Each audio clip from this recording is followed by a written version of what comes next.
Students, I am your teaching mentor Shivam Raj Singh from arjuna institutions और आज हम लोग स्टार्ट करने वाले हैं क्लास 11th केमिस्ट्री का एक नया चैप्टर जिसका नाम है स्ट्रक्चर्स ऑफ एटम। तो बच्चा, इस लेक्चर के अंदर हम लोग बात करने वाले हैं कुछ एटॉमिक स्ट्रक्चर्स के बारे में। हम लोग कुछ साइंटिस्ट के बारे में जानेंगे जिन्होंने एटम के स्ट्रक्चर के ऊपर अलग अलग थ्योरीज प्रपोज की और उनसे रिलेटेड कई सारे एक्सपेरिमेंट किए अपने थ्योरी को सही प्रूव करने के लिए। और इसी से रिलेटेड हम लोग इस चैप्टर के अंदर काफ़ी सारी चीज़ें और भी बात करेंगे अगले लेक्चर्स के अंदर, लेकिन इस लेक्चर के अंदर हम लोग बेसिकली कुछ एटॉमिक स्ट्रक्चर को जानने वाले हैं। क्लियर है? तो स्टूडेंट्स, चलिए बिना किसी देरी किए हमारे इस लेक्चर को स्टार्ट करते हैं। तो बच्चों, सबसे पहले हम लोग बात करने वाले हैं थॉमस एटॉमिक मॉडल के बारे में। ये सबसे पहला एटॉमिक मॉडल था जो कि सर थॉमस ने प्रपोज किया था और इस एटॉमिक मॉडल के अंदर उन्होंने एटम से रिलेटेड कई सारे बातें की हैं और कई सारे दावे भी किए हैं। अब हम लोग देखते हैं कि क्या उन्होंने एटम के बारे में जो भी कुछ कहा है वो सही है या फिर गलत है। तो इस एक पर्टिकुलर एटॉमिक स्ट्रक्चर के अंदर उन्होंने एटम से रिलेटेड 5 चीज़ें बताई हैं। सबसे पहला कि जो भी एटम इस वर्ल्ड में एग्जिस्ट करता है उन सारे एटम का जो शेप होता है वो स्फीयर शेप ही होता है। सेकंड, उन्होंने कहा है कि किसी भी एटम के अंदर में पॉजिटिव चार्ज और नेगेटिव चार्ज बिल्कुल इक्वली स्प्रेडेड आउट होता है, यानी कि जो पॉजिटिव चार्ज और नेगेटिव चार्ज होता है वो बिल्कुल इक्वल होता है। चौथा, उन्होंने कहा है the negative and positive charge are equal in magnitude, so the atom as a whole is electrically neutral। मतलब कि एक एटम जो है उसके अंदर इलेक्ट्रिक चार्ज जो पॉजिटिव है और नेगेटिव है वो इक्वली फैला हुआ है, इसलिए कोई भी एटम अपने नेचर से बिल्कुल न्यूट्रल होता है, बिल्कुल रिएक्टिव नहीं होता है। और 5वीं चीज़ उन्होंने कहा है कि the mass of an atom is uniform. किसी भी एटम का जो मास होता है वो टोटली यूनिफॉर्म होता है, मतलब कि उसका जो मास होता है वो सभी तरफ इक्वली बटा हुआ रहता है। बट हमने अभी अपनी जो मॉडर्न एटॉमिक थ्योरी देखी है उसके हिसाब से आपको क्या लगता है इन सारी में से कितनी बातें सही होंगी? अगर ये सारी बातें सही होती अगर उस टाइम पर, तो हमें नए नए अलग अलग एटॉमिक थ्योरीज की ज़रूरत पड़ती ही नहीं। लेकिन आपको जान करके ये बहुत ही दुख होगा कि इन 5 चीज़ों में से सिर्फ 2 बातें ही सही थी। कौन सी वो 2 बातें थी? सबसे पहला कि जब थॉमस एटॉमिक मॉडल के अंदर ये कहा गया कि किसी भी एटम का जो शेप होता है वो स्फीयर होता है, तो ये बात हम लोग भी जानते हैं कि जितने भी एटम होते हैं सबका जो शेप होता है वो स्फीयर होता है। और हम लोग दूसरी बात ये भी जानते हैं कि किसी भी एटम के अंदर जो इलेक्ट्रॉन्स का नंबर होता है और प्रोटॉन्स का नंबर होता है वो बिल्कुल इक्वल होता है। ये 2 बातें जो सर थॉमस सर ने अपने एटॉमिक मॉडल के अंदर कही थी ये सही थी और बाकी सारी चीज़ें गलत थी। फिर आते हैं एक और महान साइंटिस्ट जिनका नाम है रदरफोर्ड। अब रदरफोर्ड सर ने एक एक्सपेरिमेंट को प्रपोज किया जिसका नाम था रदरफोर्ड गोल्ड फॉयल एक्सपेरिमेंट। क्या आपको पता है कि उन्होंने इस एक्सपेरिमेंट को किया क्यों था? एक्चुअली उन्होंने इस एक्सपेरिमेंट को इसलिए परफॉर्म किया था ताकि वो थॉमस मॉडल ऑफ एटम को बिल्कुल सही प्रूव कर पाए, बट हुआ इसका बिल्कुल उल्टा। तो चलिए हम लोग जान लेते हैं कि सबसे पहले उन्होंने इस एक्सपेरिमेंट को परफॉर्म करने के लिए क्या क्या चीज़ें ली, कौन कौन से उनके मटेरियल्स यूज़ किए और किस तरीके से इस एक्सपेरिमेंट को परफॉर्म किया गया।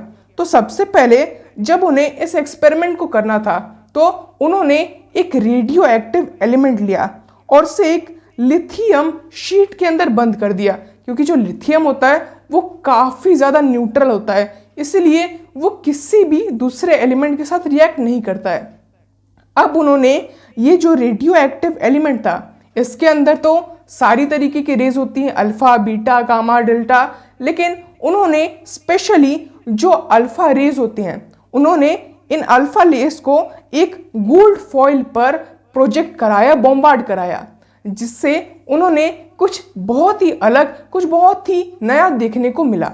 अब उन्होंने जब गोल्ड फॉइल के ऊपर इन अल्फा पार्टिकल्स को बॉम्बार्ड कराया तो उन्हें ये देखने को मिला कि जो बहुत सारी अल्फा पार्टिकल्स है वो सीधे गोल्ड फॉइल से पास आउट हो जा रही है। लेकिन थॉमस एटॉमिक मॉडल के अंतर्गत अगर हम देखें तो कोई भी एटम यूनिफॉर्मली अपने मास को डिस्ट्रीब्यूट कर रखता है। मतलब कि अगर ये अल्फा पार्टिकल्स उस गोल्ड फॉइल से टकराती तो इसे टोटली स्कैटर कर जाना चाहिए था, या फिर जिस रास्ते से ये आ रही थी उसे रास्ते में वापस मूव कर जाना चाहिए था। लेकिन ऐसा तो हुआ नहीं, बहुत सारे पार्टिकल्स बिल्कुल सेम पाथ में चले गए। अच्छा, अब ये बताइए कि उन्हें ये पता कैसे चला कि बहुत सारे जो पार्टिकल्स हैं वो बिल्कुल सेम पाथ में जा रहे हैं। तो इसे जानने के लिए उन्होंने एक H2S यानी कि एक हाइड्रोजन सल्फाइड शीट इस गोल्ड फॉइल के पीछे लगा दी, जिससे जब भी कोई अल्फा पार्टिकल उस गोल्ड फॉइल से निकल करके उस हाइड्रोजन सल्फाइड शीट से टकराता तो वहां पर एक लाइट ग्लो होती, और उस लाइट को डिटेक्ट करने के लिए वहां पर उन्होंने कुछ डिटेक्टर्स को भी प्लेस कर दिया, जिससे उन्हें ये पता चलता रहे कि कितने अल्फा पार्टिकल्स स्कैटर हो जा रहे हैं और कितने अल्फा पार्टिकल्स बिल्कुल सेम पाथ में चलते जा रहे हैं। अब बात करते हैं कि इस एक्सपेरिमेंट से उन्हें ऑब्जर्वेशंस क्या क्या देखने को मिला। तो जब रदरफोर्ड ने एक beam of fast moving alpha particles को एक गोल्ड फॉइल से बॉम्बार्ड कराया तब उन्हें कुछ ऑब्जर्वेशंस देखने को मिले, जिसे अब हम लोग जान लेते हैं। सबसे पहला उनका ऑब्जर्वेशन था कि most of the alpha particle passed straight to the gold foil. मतलब कि जो ज्यादातर अल्फा पार्टिकल्स थे वो बिल्कुल स्ट्रेट पाथ में चले जा रहे थे और बिल्कुल भी स्कैटर नहीं हो रहे थे। सेकेंड, उन्हें देखने को मिला कि some of the alpha particles were slightly deflected by small angle. मतलब कि कुछ ऐसे अल्फा पार्टिकल्स थे जो कि थोड़ा सा डिफ्लेक्ट हो रहे थे, मतलब कि बिल्कुल सीधा तो नहीं बट उससे कुछ एंगल से डिफ्लेक्ट होकर के किसी दूसरे पाथ में चले जा रहे थे। और तीसरा उनका ऑब्जर्वेशन ये देखने को मिला कि very few alpha particles appear to rebound. मतलब कि बहुत ही 1 in a lakh alpha particle ऐसा था जो कि बिल्कुल अपने पाथ में वापस पीछे की ओर चला गया था, लेकिन इसकी जो अमाउंट थी वो बहुत ही छोटी थी, जिसके अकॉर्डिंग फिर रदरफोर्ड सर ने अपनी एक एटॉमिक थ्योरी को प्रपोज किया। उसके बारे में हम लोग अभी जान लेते हैं, लेकिन सबसे पहले ये बात करते हैं कि इस एक्सपेरिमेंट के बाद रदरफोर्ड सर किस कंक्लूजन पर पहुंचे थे। तो इस एक्सपेरिमेंट को करने के बाद रदरफोर्ड ने 3 कंक्लूजन्स बताए थे। सबसे पहला कि most of the space inside an atom is empty because most of the alpha particle passed straight through the gold foil. मतलब कि जो ज्यादातर हिस्सा होता है किसी भी एटम का वो खाली होता है, क्योंकि आप भी जानते हैं कि किसी भी एटम में जो मेन प्रोटॉन और न्यूट्रॉन होते हैं वो न्यूक्लियस के अंदर रहते हैं और इलेक्ट्रॉन उस एटम के साइड बाय साइड रिवॉल्व करते रहता है, और इसी वजह से जो ज्यादातर जगह होता है एक एटम का वो खाली ही रहता है। और इसी कारण जब अल्फा पार्टिकल उस एटम से टकराता है तो वो सीधा अपने स्ट्रेट पाथ में चला जाता है, क्योंकि ज्यादातर जगह खाली होता है, इसलिए उसे जाने में कोई भी दिक्कत नहीं होती है। ठीक उसी तरह इनका जो सेकंड कंक्लूजन था उसमें इन्होंने कहा कि the atom had a small nucleus having positive energy. मतलब कि जो एटम होता है उसके अंदर एक छोटा सा न्यूक्लियस होता है जिसके अंदर पॉजिटिव एनर्जी प्रेजेंट होती है। अभी तक यहाँ पर न्यूट्रॉन मतलब कि जो न्यूट्रल एनर्जी है उसकी खोज नहीं की गई थी, उसकी खोज बहुत बाद में की गई, और वो कैसे की गई वो आप आगे के लेक्चर्स में जानेंगे। ठीक है, अब थर्ड यहाँ पर कंक्लूजन ये निकला, the size of nucleus is very small compared to the size of the atom. मतलब कि जो एटम का साइज होता है उसके हिसाब से जो न्यूक्लियस का साइज होता है वो बहुत ही ज़्यादा छोटा होता है। इसी वजह से ज़्यादातर अल्फा पार्टिकल्स बिल्कुल स्लेटली चले गए, और जो अल्फा पार्टिकल्स इस न्यूक्लियस से टकरा रहे थे वो वही या तो डिफ्लेक्ट कर जा रहे थे या फिर अपने पाथ में वापस मूव कर जा रहे थे। क्लियर है? अब इन्हीं सारी कंक्लूजन्स को देखते हुए, इन्हें एक साथ मेंटेन करते हुए रदरफोर्ड ने अपना एक एटॉमिक स्ट्रक्चर थ्योरी दिया। लेकिन उस थ्योरी के भी कुछ ड्रॉबैक्स थे, जिसके बाद आगे चल कर के बोर्स एटॉमिक थ्योरी आई, हाइजेनबर्ग एटॉमिक थ्योरी आई और काफ़ी सारी एटॉमिक थ्योरी हमें देखने को मिली। तो क्या था इनका drawback?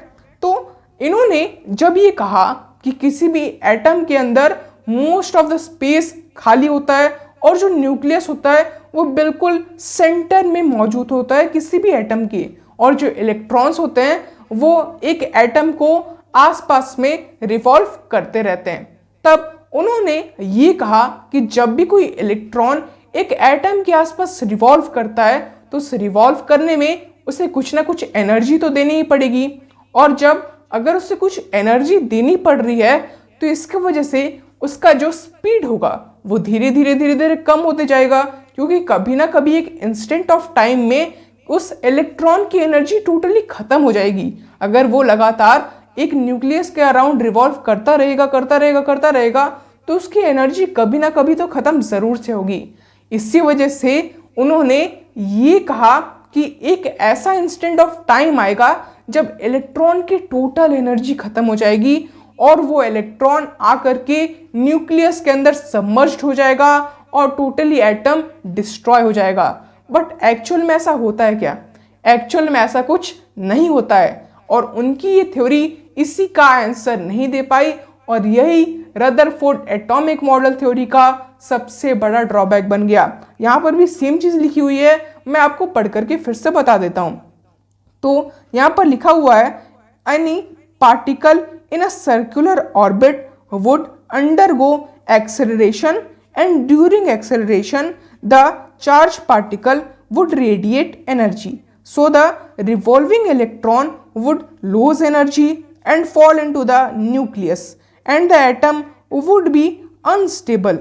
We know that atoms are stable. मतलब कि जब भी कोई इलेक्ट्रॉन किसी न्यूक्लियस के अराउंड रिवॉल्व करेगा तो उसे एक एक्सेलरेशन देनी पड़ेगी, जिसकी वजह से वो कुछ एनर्जी रेडिएट करेगा, और एक ऐसा टाइम आएगा जब वो न्यूक्लियस के साथ सबमर्ज हो जाएगा और जो एटम होगा वो अनस्टेबल हो जाएगा। लेकिन ऐसा कुछ होता ही नहीं है, क्योंकि एटम का जो मोस्ट ऑफ द नेचर होता है वो स्टेबल ही रहता है। और ऐसा क्यों रहता है ये रदरफोर्ड सर ने नहीं बता पाया, और ये उनका ड्रॉबैक बन गया। तो बच्चों इस लेक्चर के अंदर इतना ही। इस लेक्चर के अंदर हमने दो बहुत ही इंपॉर्टेंट एटॉमिक थ्योरीज के बारे में बात किया, हमने एक बहुत ही इंपॉर्टेंट रदरफोर्ड गोल्डफॉयल एक्सपेरिमेंट के बारे में बात किया। मुझे लगता है कि आपको सारी चीज़ें बिल्कुल अच्छे से क्लियर हो गई होंगी। तो अगर आपको ये लेक्चर पसंद आया तो इस वीडियो को लाइक और हमारे चैनल को सब्सक्राइब ज़रूर से कर दीजिएगा। तो मिलेंगे आपसे नेक्स्ट लेक्चर के अंदर, तब तक के लिए धन्यवाद।